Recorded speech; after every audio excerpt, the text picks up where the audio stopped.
New York Reuters, Marathon Petroleum Corp, the second biggest refining company in the United States, has asked the Environmental Protection Agency for a hardship waiver exempting one of its facilities from the nation's biofuels law, two sources with knowledge of the application told Reuters. The request comes as the EPA expands its use of biofuel waivers in a way that has reduced regulatory costs for the oil industry by hundreds of millions of dollars in recent months, but which has also infuriated the powerful corn lobby.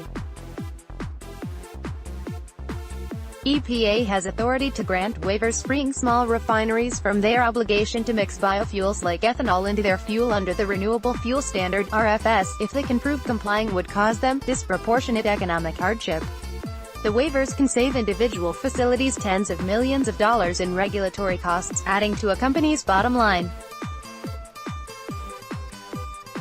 Ohio-based Marathon made the waiver application for one of its facilities for the 2017 calendar year, according to the sources, who asked not to be named. The sources did not specify which facility the waiver would cover and did not know whether EPA had made a decision. Marathon spokesman Jamal Kiri declined to comment and EPA spokesman Jahan Wilcox did not respond to requests for comment. Marathon's smallest refinery is a 93,000-barrel-per-day plant in Canton, Ohio. While that plant has a nameplate capacity above the 75,000 barrels of oil per day threshold that EPA uses for small refineries, the facility could meet the criteria by operating at reduced rates.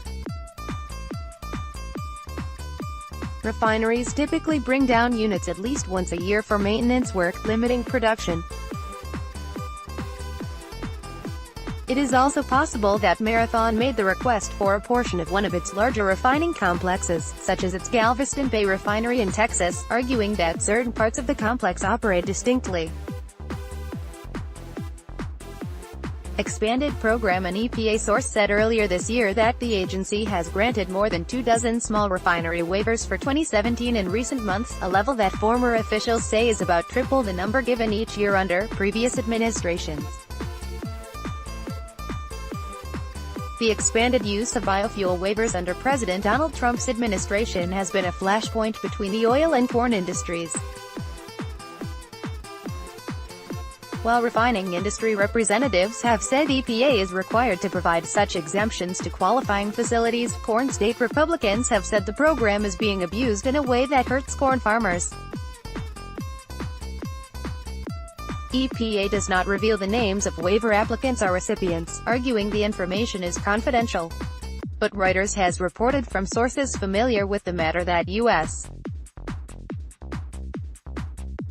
refining giant Endeavor and billionaire Carl Icahn's CVR Energy were among the companies that had been granted waivers recently, showing EPA is willing to award exemptions to plants owned by big, profitable companies. Endeavor, which recorded net profits of $1.4 billion in 2017, said earlier this month it saved $100 million in costs from waivers. Majors Chevron Corp and ExxonMobil Corp have also asked for relief for smaller units, according to sources, though it is unclear if their requests were granted. Marathon, which owns 6 refineries and sells gasoline through independent retailers and its Speedway unit, booked net income of $3.4 billion in 2017. It recently announced it is buying Endeavor in a $23.3 billion deal that would make it the nation's largest refiner. Prices of the biofuel blending credits that refiners need to prove compliance with the RFS, known as Renewable Identification Numbers (RINs), have fallen to 5-year lows in recent weeks as the increase in hardship waivers has turned traditional buyers of credits into sellers. Marathon has long called for a legislative overhaul of the RFS to ease the burden on refiners but began investing years ago in terminal blending capacity to help curb its RIN expenses. Chief Financial Officer and Senior Vice President Timothy Griffith in April 2017 told investors and analysts on a conference call that the costs associated with the RFS are incorporated into our trading and pricing decision and ultimately recovered and passed on to consumers. Reporting by Jarrett Renshaw. Editing by Cynthia Osterman or Standards. The Thomson Reuters Trust Principles.